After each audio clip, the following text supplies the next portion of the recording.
नमस्कार, स्वागत है आपका नापाक में। मैं हूं आपके साथ विवेक शांडिल्य।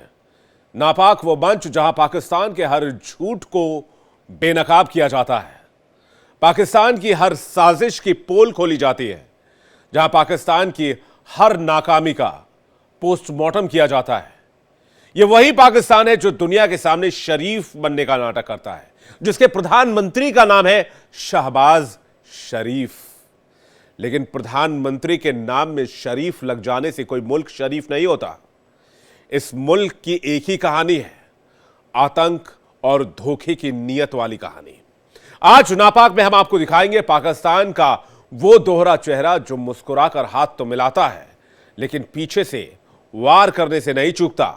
याद रखिए, सच छिपाए नहीं छिपाया जा सकता, और पाकिस्तान की हर नापाक चाल इसी मंच पर बेनकाब होगी, क्योंकि आपके पड़ोसी की हकीकत जानना आपकी जिम्मेदारी भी है और हमारी जिम्मेदारी भी है कि हम आपके पड़ोसी से आपको खैर खबरदार रखें। तो चलिए शुरू करते हैं नापाक।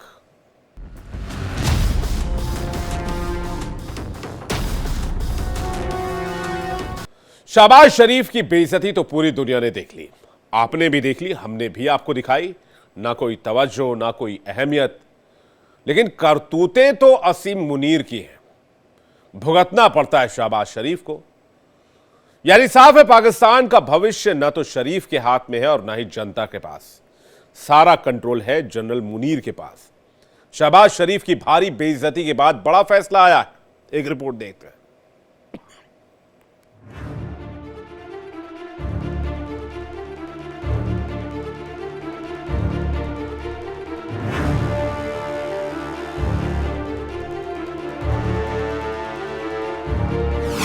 एससीओ की बैठक में पाकिस्तान की बड़ी बेइज्जती।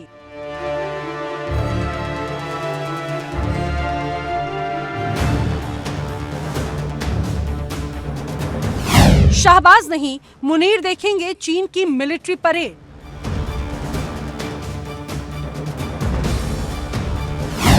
बेइज्जती के बाद मुल्ला मुनीर का ऐलान।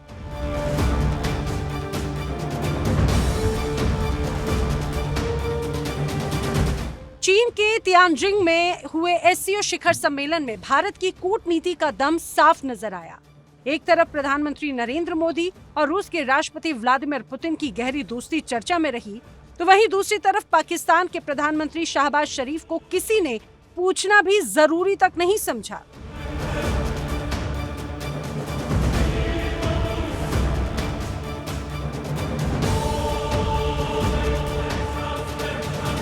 तियानजिन में एससीओ समिट, लेकिन यहाँ तस्वीरें साफ बता रही हैं कि अंतर्राष्ट्रीय मंच पर किसकी धाक है और किसकी कोई अहमियत तक नहीं।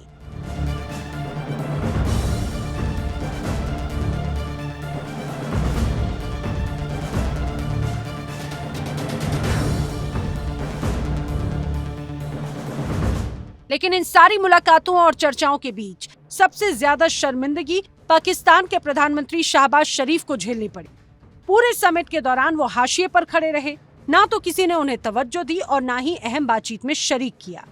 पाकिस्तान के प्रधानमंत्री शहबाज शरीफ मौजूद तो थे, लेकिन मंच पर उन्हें ना सिर्फ नजरअंदाज किया गया, बल्कि दरकिनार तक कर दिया गया।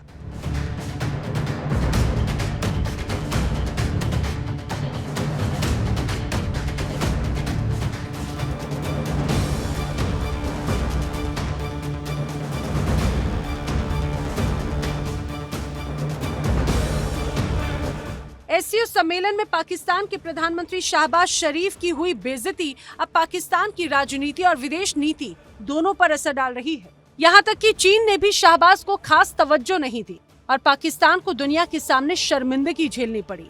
शहबाज शरीफ की मौजूदगी के बावजूद पाकिस्तान को ना तो अहमियत मिली और ना ही बड़े नेताओं ने उनके साथ मंच साझा किया। एससीओ में पाकिस्तान की फजीहत और चीन का रुख साफ करता है कि वैश्विक मंचों पर पाकिस्तान का प्रभाव तेजी से घट रहा है। अब चीन में होने वाली मिलिट्री परेड में प्रधानमंत्री नहीं, बल्कि आर्मी चीफ जनरल असीम मुनीर शामिल होंगे।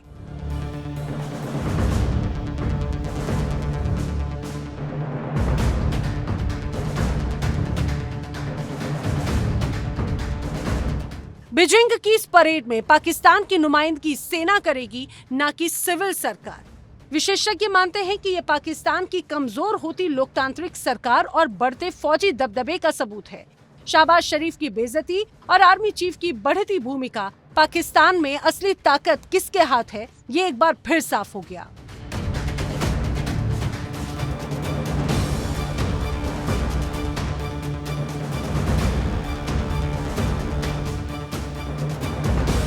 यानी चीन में एससीओ समिट, जहां भारत ने अपनी कूटनीतिक ताकत का लोहा मनवाया और पाकिस्तान के प्रधानमंत्री को सिर्फ बेइज्जती का सामना करना पड़ा।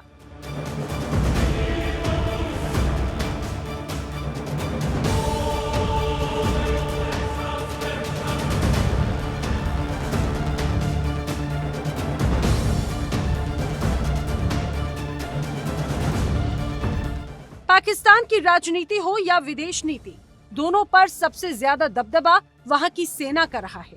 लोकतंत्र सिर्फ नाम है, असल में वहां की आर्मी देश को चलाती है। इसमें कोई शक नहीं कि पाकिस्तान की राजनीति हमेशा से सेना के इशारों पर चलती रही है। प्रधानमंत्री बदलते रहते हैं, लेकिन असली ताकत जनरलों के हाथों में होती है।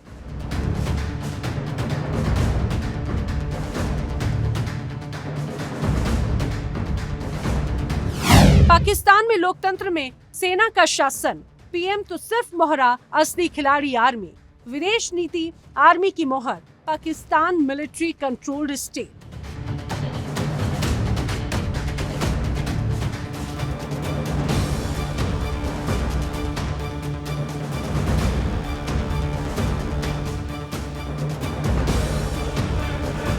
पाकिस्तान में कभी नवाज शरीफ, कभी इमरान खान और अब शहबाज शरीफ, हर प्रधानमंत्री ने कुर्सी सेना के भरोसे ही पाई।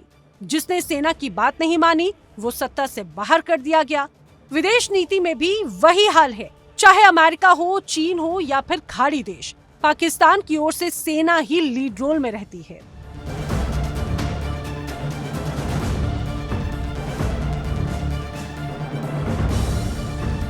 आईएमएफ से कर्ज हो या फिर अंतर्राष्ट्रीय रिश्ते, आर्मी चीफ ही मोर्चा संभालते दिखते हैं। और यही वजह है कि दुनिया पाकिस्तान को एक लोकतांत्रिक मुल्क से ज्यादा मिलिट्री कंट्रोल्ड स्टेट मानती है।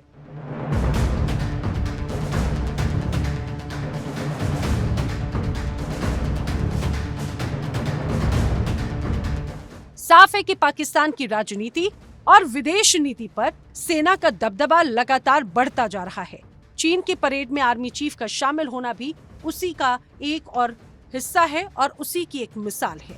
यानी साफ है कि पाकिस्तान में सरकारें सिर्फ नाम की होती हैं, असल में वहां की राजनीति और विदेश नीति पर सबसे बड़ा कब्जा सेना का ही है। Bureau report, India daily.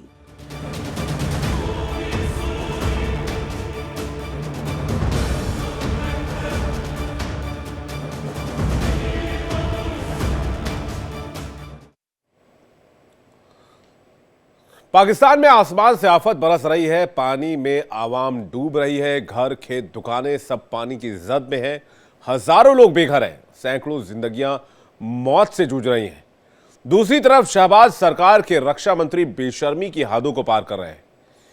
कैमरे के सामने कहते हैं कि ये बारिश नहीं है, ये बाढ़ नहीं है, ये तो ऊपर वाले की रहमत है और लोगों को पानी इकट्ठा कर लेना चाहिए।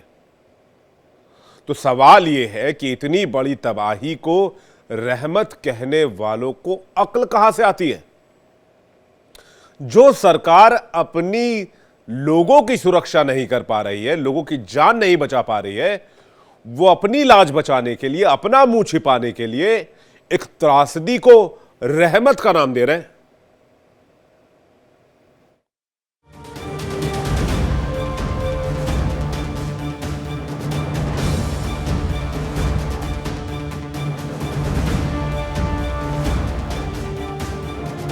ये कंगाल पाकिस्तान की बदहाल तस्वीर है।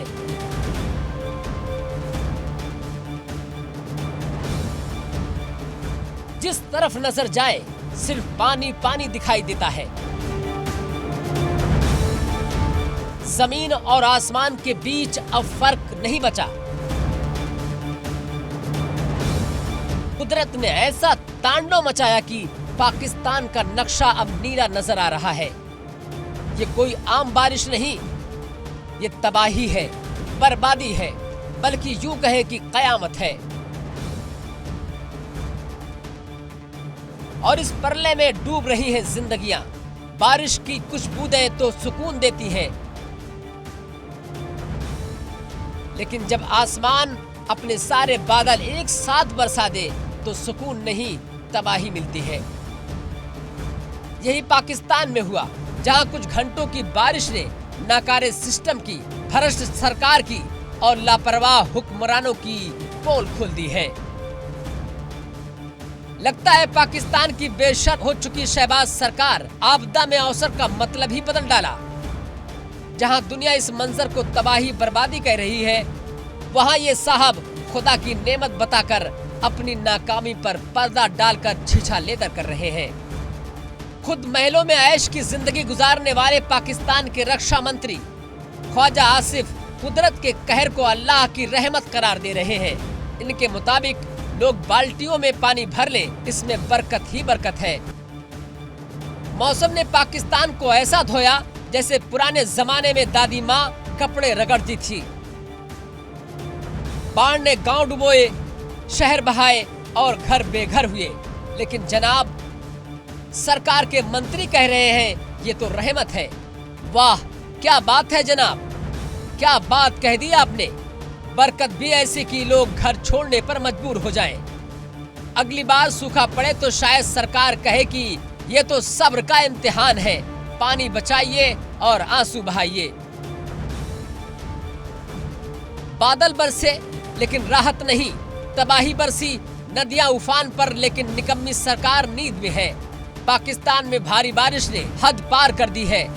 घर उजड़ गए, जिंदगियां डूब गई, लेकिन सरकार को लगता है जैसे कुछ हुआ ही नहीं। पानी ने शहर निगल लिए, लेकिन हुक्मरानों की संवेदनाएं सूखी रह गईं।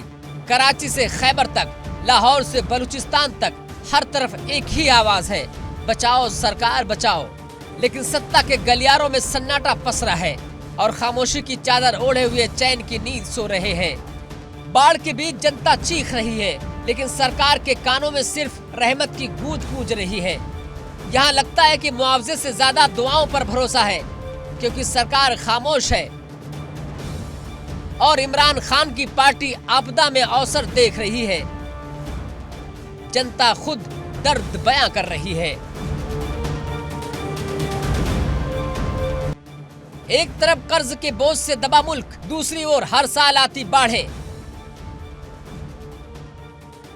और इन सब से निपटने का समाधान, जी हाँ, बाल्टी। अगर योजनाएं बनती, जल निकासी की व्यवस्था होती, तो शायद आज रहमत को रहमत कहने की नौबत नहीं आती। जहां जनता पानी में डूब रही है, वहां सरकार हवा में उड़ रही है। एक मंत्री साहब कहते हैं बाढ़ रहमत है। क्या कहें जनाब, अगर यही रहमत है तो शायद आपकी रहमत से लोग तंग आ चुके हैं। छत नहीं है, खाना नहीं है, दवा नहीं है और सरकार कह रही है हालात काबू में है। अब सवाल यह है कि किसके काबू में है? जनता के नहीं, राहत एजेंसियों के नहीं, तो क्या सिर्फ मीडिया के कैमरों के लिए बयानबाजी हो रही है?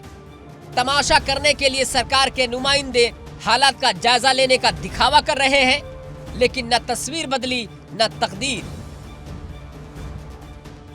भाषण हुए, बैठकों की तस्वीरें आई, लेकिन जमीन पर हालात जस के तस हैं। ये सिर्फ बाढ़ नहीं, ये सरकारी लापरवाही का सैलाब है। ये पानी नहीं, ये गुस्सा है उस सिस्टम के खिलाफ जो आपदा को राजनीति की आंखों से देखता है। अब जरा सोचिए, जब देश का रक्षा मंत्री कहे कि पानी भर लो बाल्टी में, तो विकास डूबेगा ही, तबाही आएगी ही। क्या यही है वो नया पाकिस्तान, जहां नेता बयानबाजी से नदियों का बहाव मोड़ने की कोशिश करते हैं? तो अगली बार अगर बादल गरजे, बिजली चमके और सड़कों पर पानी बहे, तो घबराइए मत, फिक्र ना करें, बल्कि कहे कि ये रहमत है। बाल्टी उठाइए, पानी भरिए और नेताजी को धन्यवाद दीजिए, क्योंकि उनके लिए ये आपदा नहीं, अवसर है। पाकिस्तान आज सिर्फ पानी में नहीं डूबा है एक नाकाम सिस्टम में, एक ऐसी व्यवस्था में जहां संकट से लड़ने की तैयारी सिर्फ फाइलों में होती है और जनता हर साल बस दुआ करती है ये रहमत दोबारा ना आए, क्योंकि जब सरकार बेपरवाह हो तो कुदरत का कहर भी सियासत का शिकार बन जाता है। Bureau report, India daily. Pakistan बाढ़ में डूबा हुआ है, चारों तरफ तबाही ही तबाही है, लेकिन पाकिस्तानी आर्मी चीफ साजिशों के भंवर में उलझे हुए हैं। बलूच का आरोप है कि सेना बलूचिस्तान के लोगों को जबरन गायब कर रही है। यही वजह है कि कराची से लेकर इस्लामाबाद तक गृह युद्ध छिड़ा हुआ है। पाकिस्तानी के अंदरूनी हालात बहुत खराब हैं। क्या देश बाढ़ में डूब रहा है या फिर आर्मी चीफ की साजिशों में? क्योंकि बाढ़ राहत के नाम पर आतंकियों को मैदान में उतार दिया गया है। मकसद सिर्फ इतना है कि दुनिया को दिखाया जा सके कि आतंकी नहीं बल्कि समाज सेवी हैं। दूसरी तरफ बलूचिस्तान से लोग गायब हो रहे हैं, तो सवाल ये कि पाकिस्तान की आर्मी का खेल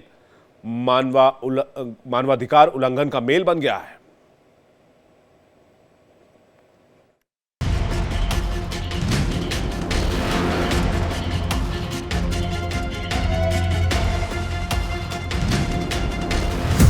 बलूचिस्तान से गायब लोग, पाक आर्मी का खुला खेल।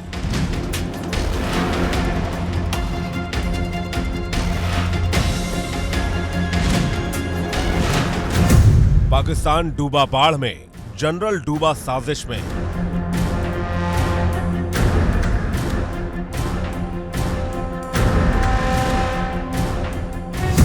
बलूचिस्तान के लोग लापता, शहबाज को कुछ नहीं पता।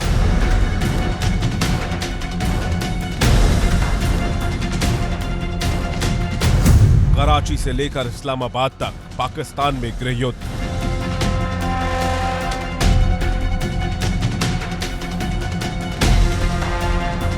बलूचिस्तान जहां हर दूसरे दिन कोई न कोई शख्स अचानक लापता हो जाता है, न पुलिस एफआईआर दर्ज करती है और न ही सरकार कोई जवाब देती है।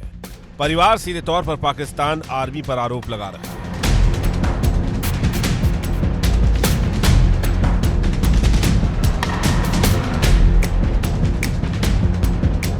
देश के दक्षिण पश्चिम प्रांत बलूचिस्तान से मिल रही खबरें चिंता बढ़ा रही हैं। परिवार आरोप लगा रहा है कि उनके परिजनों को जबरन गायब किया जा रहा है।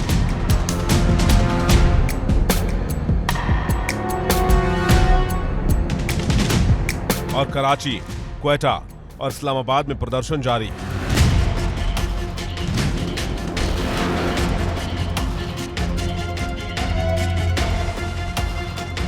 लेकिन इस बीच पाकिस्तान की सेना और सरकार की असली सच्चाई भी सामने आ रही है। बाढ़ राहत के नाम पर आतंकियों को मैदान में उतार दिया गया है। मकसद सिर्फ इतना कि दुनिया को दिखाया जा सके कि आतंकी नहीं बल्कि समाज सेवी है। यानी एक तरफ बाढ़ से तबाही और दूसरी तरफ आतंकियों को क्लीन चिट देने की कोशिश।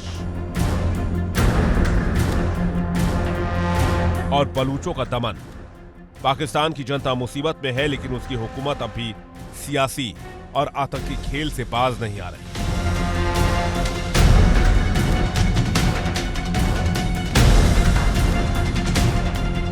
बाढ़ और बारिश की तबाही के बीच बलूचों के गायब होने का सिलसिला लगातार जारी है। यानी राहत बचाव के नाम पर दमन का खेल चल रहा है। बलूचिस्तान और सिंध से जबरन गुमशुदा किए जा रहे लोगों की तलाश में सड़क पर उनके परिजन उतर आए हैं। कराची, क्वेटा और इस्लामाबाद में प्रदर्शन हो रहे हैं।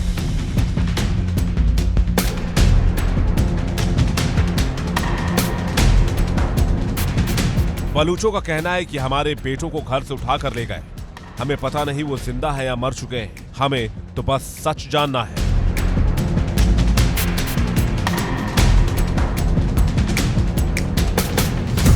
दो 2025 में बलूचिस्तान से अब तक 758 लोग गायब हो चुके हैं। मानवाधिकार संगठन का बड़ा खुलासा सामने आया है। पाकिस्तानी सेना और डेथ स्क्वाड पर आरोप लगे हैं। 121 लोगों की गैर न्यायिक हत्या कर दी गई है। बलूचिस्तान में लोगों का गुस्सा बढ़ रहा है। जगह जगह प्रदर्शन हो रहे हैं। परिवारों की मांग है कि गायब लोगों की सुरक्षित घर वापसी हो। पाकिस्तान पर अंतर्राष्ट्रीय दबाव बनाने की कोशिश की जा रही है। बलूचिस्तान में मानवाधिकारों के हनन की खबर सामने आ रही है। पाकिस्तान के डिफेंस ऑफ ह्यूमन राइट्स संस्था के मुताबिक साल 2024 में 2300 से ज्यादा जबरन गुमशुदगी के मामले दर्ज किए गए। संयुक्त राष्ट्र की ताजा रिपोर्ट बताती है कि आंकड़ा पिछले साल की तुलना में 27% ज्यादा है।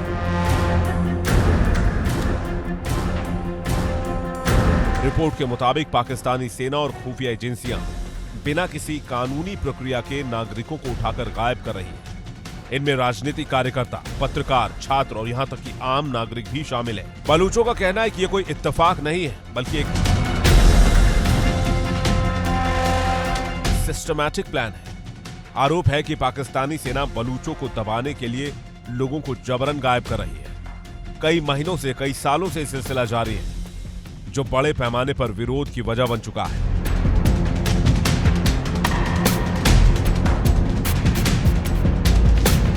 प्रदर्शनकारियों का कहना है कि जब तक उनके परिजनों को रिहा नहीं किया जाता, तब तक आंदोलन जारी रहेगा। बलूचिस्तान ने सरकार पर गंभीर आरोप लगाए हैं और संयुक्त राष्ट्र से दखल देने की अपील की है।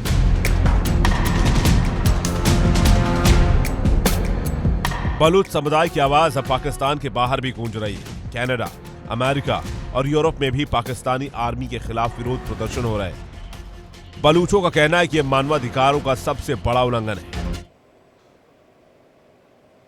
खास पेशकश में फिलहाल इतना ही।